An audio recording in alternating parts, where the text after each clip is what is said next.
रब सोने मेरे देश उते आवे ना कोई अजाब, तेरा वसदा रहे काबा, मेरा वसदा रहे पंजाब।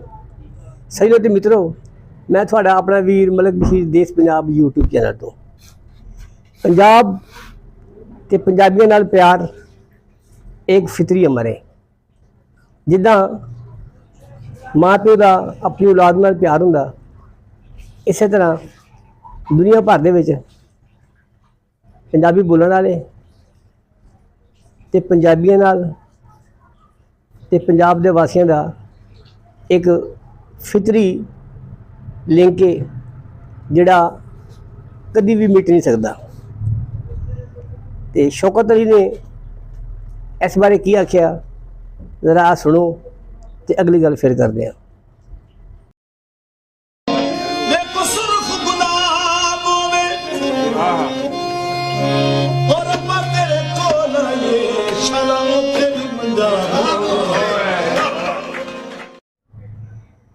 पंजाब ते पंजाबी ज़बान नाल प्यार करो। देश पंजाब यूट्यूब चैनल थोड़ा अपना चैनल है, लाइक करो, सबसक्राइब करो ते साडा मान वधाओ। जिवें जिवें पाकिस्तान, जिवें सोहना देश पंजाब।